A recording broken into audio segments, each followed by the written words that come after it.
عن ابي هريره رضي الله عنه قال قال رسول الله صلى الله عليه وسلم من لقي الله بغير اثر من جهاد لقي الله وفي ظلمة.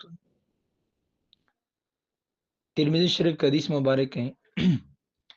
اللہ کے حبیب علیہ الصلوۃ والسلام نے فرمایا من لقی اللہ، جو شخص اللہ جل شانہ کے ساتھ ملا، اللہ جل شانہ کے سامنے حاضر ہوا، بغیر اثر من جہاد، اس حال میں کہ اس پر جہاد کا کوئی بھی اثر نہ ہو، وفی سلمتن، گویا وفی سلمتن اس کا دین کیا ہے؟ ناقص ہیں. ناقص حالت میں مرا. پہلی بھی بات ہو چکی ہے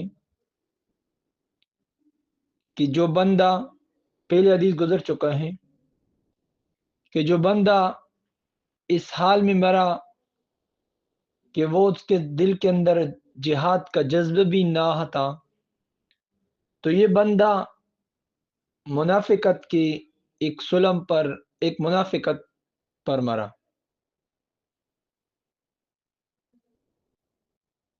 سلمہ سے مراد یہاں نقصان کو کہتے ہیں. ایمان ناقص رہے گا اس کا. اور یہ ان لوگوں پر رد ہیں، ان لوگوں پر یہ رد ہیں جو کہتے ہیں پہلے ایمان بناؤ اس کے بعد کہاں جاؤ. نہیں، اس کے بعد کہاں جاؤ؟ کیونکہ حدیث مبارکہ کی طرف بات ہوگی. بغیر اثر من جہاد لقی اللہ فی سلمتن، اس حالت میں اللہ جل جلالہ کے ساتھ ملاقات کرے گا کہ اس کا ایمان کیا ہوگا؟ ناقص ہوگا. ان لوگوں پر یہ رد ہیں جو کہتے ہیں کہ پہلے ایمان بناؤ اس کے بعد کیا کر لو؟ اس کے بعد جہاد کر لو. لیکن یہاں تو اللہ کے حبیب علیہ الصلوۃ والسلام کا فرمان مبارک ہے کہ نہیں، یہ بندہ ایمان کے بغیر مرا. اس حدیث سے تو یہ بات ثابت ہو رہی ہے،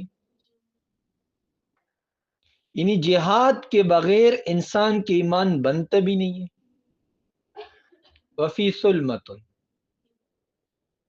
ابھی ہم کس کی بات میں مان لیں؟ حدیث کے معنی یا ہم اپنے کبیرین کے مان لیں؟ کس کے مانیں گے؟ ہم حدیث مبارکہ کی مانیں گے.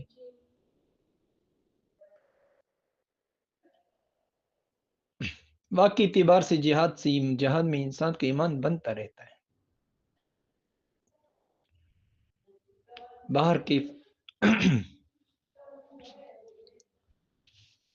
اللہ جل شانہ ہمارے حال پر رحم فرمائے.